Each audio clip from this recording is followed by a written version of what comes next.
Hi everyone, कैसे हैं आप सब लोग? बढ़िया हैं? तो चलो फिर शुरू करते हैं आज के समाचार। आज है 14 अक्टूबर और तो चलो आज का पहला आर्टिकल है हमारा ग्लोबल हंगर इंडेक्स से रिलेटेड। जी हाँ, ये रिलीज़ की गई है 2023 की। और इसमें क्या होता है बेसिकली, इससे हमें ये पता चलता है कि किस देश में कितनी हंगर है, कितने लोग माल न्यूट्रिशियस हैं, कहाँ पे नरिशमेंट की कमी पड़ रही है, उनसे रिलेटेड डेटा इसमें हमें मिलता है। अच्छा, तो इसमें इंडिया की क्या रैंक आई है भाई? इंडिया की आई है 111, 111, 125 देशों में से इतना पीछे। लेकिन गवर्नमेंट, हमारी सरकार का कहना है कि ये इंडेक्स बिल्कुल भी रिलायबल नहीं है। क्योंकि इनके जो मेथड्स हैं वो काफ़ी गलत हैं। इनके जो ये सब डेटा फाइंड करने के जिनके मेथड्स हैं वो काफ़ी गलत है। इनका जो सैम्पल साइज़ होता है, जिस सैम्पल से इन्होंने ये सब पूरा अपनी फाइंडिंग्स बताई हैं, वो सैम्पल साइज़ इनका काफ़ी छोटा है। और जब सैम्पल साइज़ काफ़ी छोटा है तो मिसलीडिंग रिजल्ट्स आना पॉसिबल हैं और काफ़ी मैलिशियस इंटेंट बताए गए हैं गवर्नमेंट के द्वारा। अगर बात करें इस इंडेक्स की तो 2022 में भी हमारी रैंक काफ़ी पीछे दी गई थी, इसमें 107 जाके, जो कि काफ़ी क्वेश्चनेबल है। आपको ये बात जान के इनफैक्ट हैरानी होगी, जो पाकिस्तान है उसको हमसे बढ़िया रैंकिंग दी गई है और बाकी के कुछ नेबर्स भी हमसे आगे हैं। जी हाँ, तो ये दिक्कत भरी बात है और इसको गवर्नमेंट बिल्कुल भी रिलायबल डेटा नहीं मान रही है। और तो भाई अब इस इंडेक्स को रिलीज़ कौन करता है, अगर ये क्वेश्चन आए तो भाई दो NGOs हैं। एक तो अपने आयरलैंड में पड़ता है, आयरिश NGO है जिसका नाम है कंसर्न वर्ल्ड वाइड, ठीक है। एक अपने जर्मनी में पड़ेगा जिसका नाम है वेल्थ हंगर हेल्थ। ओके, तो ये दो हैं और ये एनुअल रिपोर्ट है, हर साल निकलती है, ठीक है। अब मेजर कैसे करते हैं? बेसिकली 100 पॉइंट्स में से दिए जाते हैं नंबर। अगर 0 आए हैं यानी कि बिल्कुल भी हंगर नहीं है, सबको बढ़िया खाना पीना मिल रहा है, सब एकदम तंदुरुस्त हैं। अगर 100 आ रहा है यानी कि वर्स्ट है, मतलब काफ़ी हंगर है, वहाँ पे काफ़ी भुखमरी है। इस तरह से इसमें कैलकुलेट किया जाता है, ठीक है। अगर पूरे वर्ल्ड की स्कोर की बात करें तो 2023 में 18.3% आया है, ठीक है।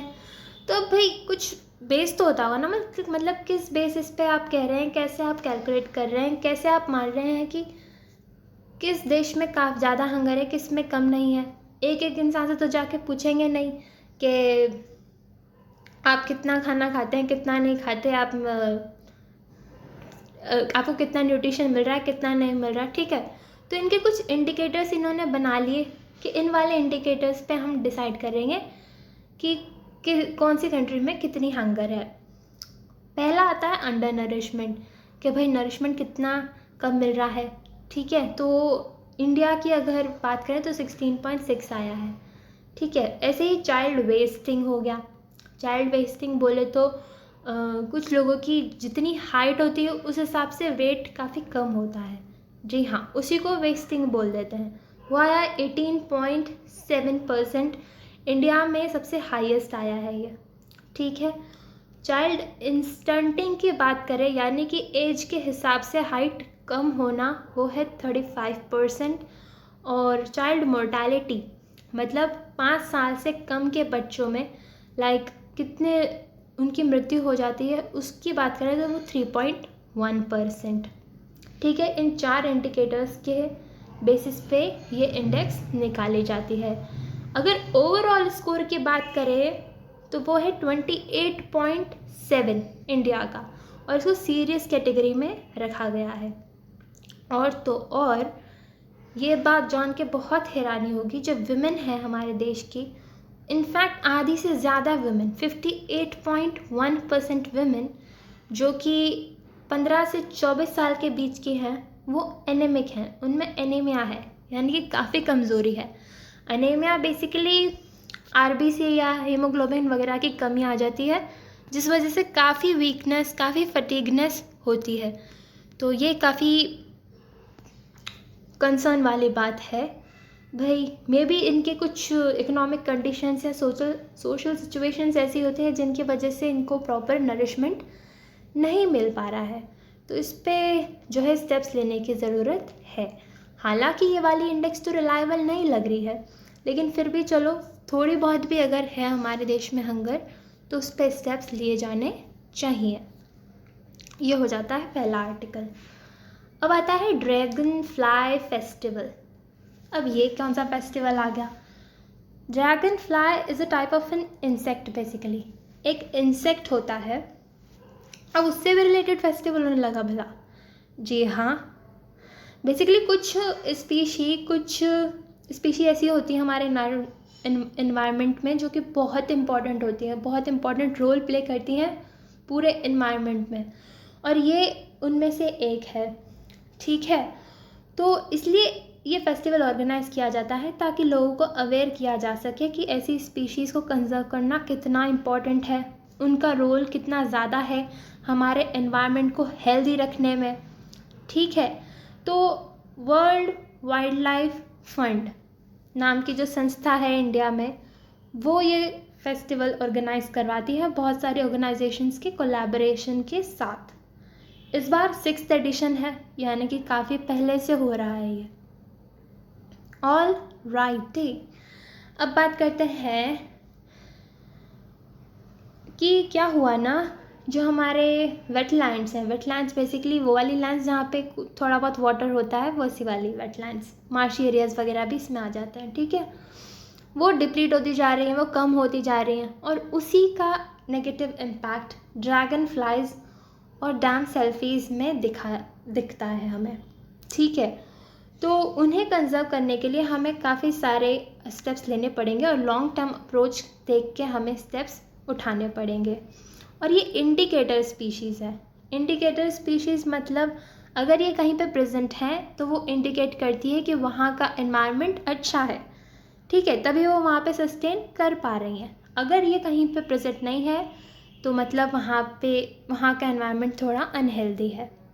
ठीक है, और चाहे एडल्ट हो या निम्फ फेज हो इन ड्रैगन फ्लाइज के, ये टॉप प्रेडेटर होती हैं इंसेक्ट वर्ल्ड की। बेसिकली पूरे इंसेक्ट्स की बात करें तो ये फूड चेन में सबसे टॉप पे आती है। अगर सिर्फ इंसेक्ट्स की बात करें तो मतलब यही खाती हैं इंसेक्ट्स को, और कोई इंसेक्ट इनसे ऊपर नहीं होता इनको खाने वाला। ठीक है, और ये जो ड्रैगन फ्लाइज डैम सेल्फीज हैं, ये जिस ऑर्डर के इंसेक्ट्स हैं उनको ऑडोनेट्स बोलते हैं। ऑडोनेट्स।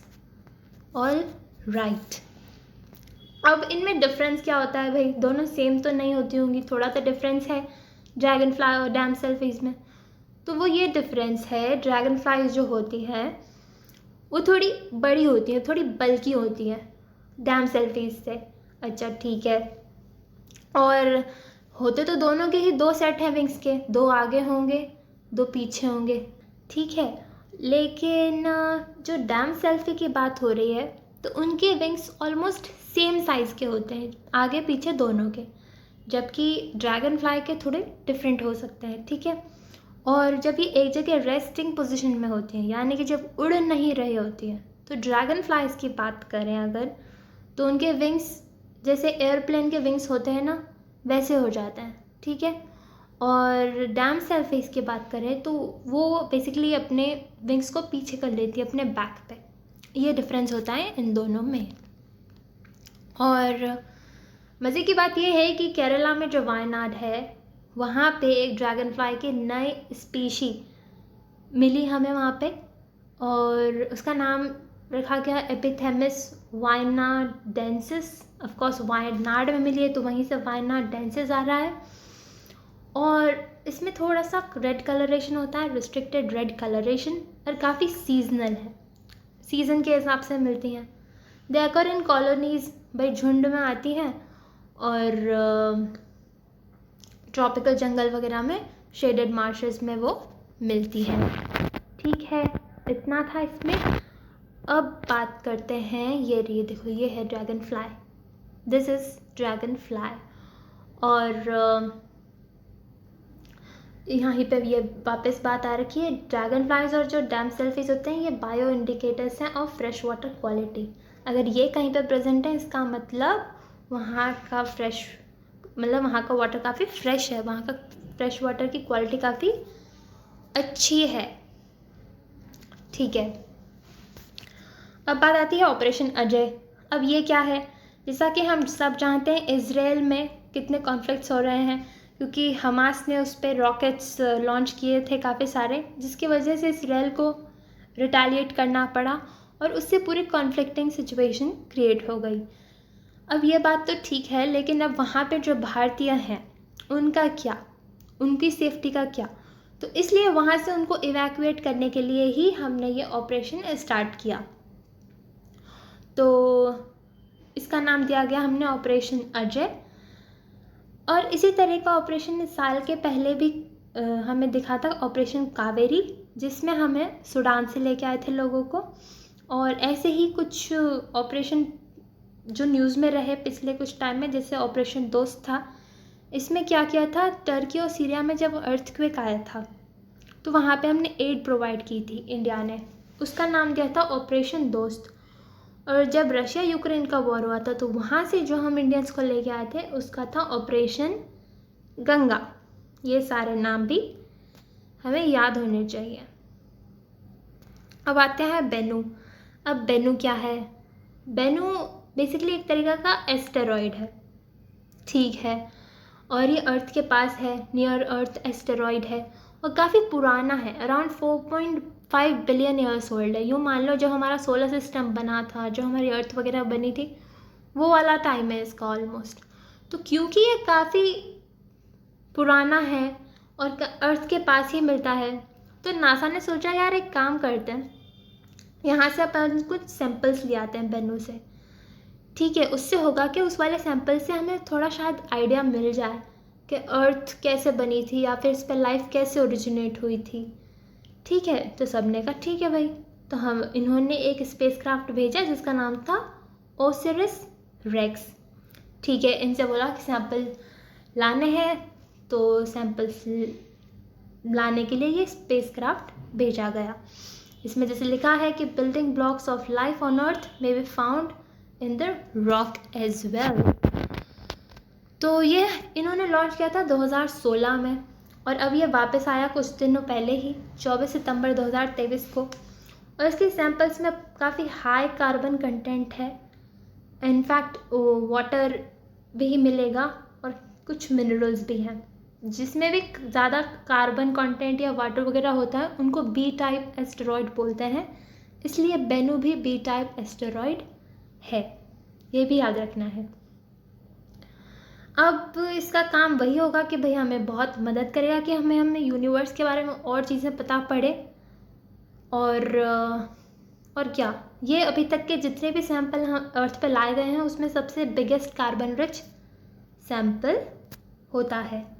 ये रहा Bennu. Yes, this is Bennu and what this is NASA's first asteroid sample return mission। और इसकी फुल फॉर्म की बात करें तो ये रही origins spectral interpretation resource identification security regulate explorer. Alright, अब वापस इजराइल पैलेस्टीन का इशू पे आते हैं। अब आप सोचेंगे यार इतने जगह इतने सारे कॉन्फ्लिक्ट्स होते हैं देश भर में, मतलब पूरे देश विदेश में, ऐसे कोई लॉज नहीं है क्या जो इनको प्रिवेंट कर सके? ऐसी कोई ऑर्गेनाइजेशंस नहीं है क्या? ऑफ कोर्स है। कौन कौन सी है? तो प्रॉपर बहुत सारे लॉज हैं भाई। इनफैक्ट इंटरनेशनल क्रिमिनल कोर्ट है, हमारा जेनेवा कन्वेंशन है, लेकिन ये काफ़ी इनइफेक्टिव है। ठीक है, इन पे एलिगेशन ही काफ़ी बायस्ड होते हैं, यूरोपियंस को सपोर्ट करते हैं, उनको फेवर करते हैं, तो ये सारी प्रॉब्लम्स आती हैं। जैसे कि इजराइल तो एकदम ही रिजेक्ट करता है इंटरनेशनल क्रिमिनल कोर्ट का जुरिस्डिक्शन और उससे फॉर्मली एंगेज ही नहीं होता है। ठीक है, तो यह बात है। इसलिए चाहे मान लो आप अफ़गानिस्तान की सिचुएशन मान लो, या आप रशिया यूक्रेन मान लो, या अब इजराइल मान लो, इजराइल पैलेस्टीन, तो ये सारे कॉन्फ्लिक्ट्स को प्रिवेंट करने में ये एकदम असक्षम रहे, एकदम इनइफेक्टिव। अब अगर इंटरनेशनल क्रिमिनल कोर्ट के बारे में थोड़ा बहुत पढ़ना हो तो इसमें ये पढ़ना है कि ये बनाया गया था 1998 रोम स्टैचू के द्वारा। जी हाँ। और काम कब करने लगा? 2002 में। It came into force in 2002। Headquarter कहाँ पड़ेगा इसका? हेडक्वार्टर आप यूँ मान लो इसका पड़ेगा नीदरलैंड साइड। मतलब यहाँ से आप निकलोगे इंडिया से यूरोप के लिए, तो वहाँ पे नीदरलैंड नाम की एक कंट्री आती है। अच्छा, तो वहाँ पे हेग नाम की एक जगह है, वहीं पे इंटरनेशनल क्रिमिनल कोर्ट दिख जाएगा। All right. और इसमें 123 नेशंस हैं, 1 2 3 नेशंस। ओके। एंड लेकिन बात वही है, क्योंकि कंट्रीज़ को इन पे लाइक उतना ट्रस्ट नहीं है, कहते हैं कि ये बायस्ड हैं। तो बड़ी बड़ी कंट्रीज जैसे यूएसए हो गया, चाइना, रशिया, इंडिया, ये तो इसका पार्ट ही नहीं है। जी हाँ, इसलिए ये बहुत इनफेक्टिव है। और इसका जुरिसडिक्शन यही होता है कि भाई कहीं पे जेनोसाइड हो रहे हो, क्राइम्स हो रहे हो, वॉर क्राइम्स हो रहे हो, उनको कैसे प्रिवेंट किया जा सकता है, ये सब है। और जेनेवा कन्वेंशंस की बात करें तो ये 1949 में प्रॉपर कोडिफाई हुए थे। और इनका भी वही है कि भाई वॉर में जो पीपल हैं उन पे ज़्यादा अत्याचार ना हो। ये रेटिफाई तो सारे काफ़ी 196 स्टेट्स ने कर रखा है, including all UN member states. ठीक है, लेकिन ये भी काफ़ी इनफेक्टिव साबित हुआ। अब इसमें भी जेनेवा कन्वेंशंस में अलग अलग है। Geneva convention 1 2 3 4। अगर 1 की बात करें तो ये सोल्जर्स की बात करता है कि सोल्जर्स पे की सेफ्टी कैसे इंश्योर करनी है, उन पे ज़्यादा एक्सप्लॉयटेशन ना हो, उससे रिलेटेड है। लेकिन ये लैंड वाले सोल्जर्स की बात करता है। वहीं पे सेकंड वाला वो सी पर्सनल की बात करेगा, सी में जो शिप्स वगैरह पे जो मिलिट्री पर्सनल होते हैं उससे रिलेटेड। थर्ड वाला प्रिजनर ऑफ वॉर से है। और फोर्थ सिविलियन से रिलेटेड है। जी हाँ, कि इन सब लोगों पे ज़्यादा एट्रॉसिटीज़ ना हो, इनके ह्यूमन राइट्स वायलेट ना हो, इनसे रिलेटेड। तो बस आज के लिए इतना ही था। I hope you like it and thank you so much and have a nice day.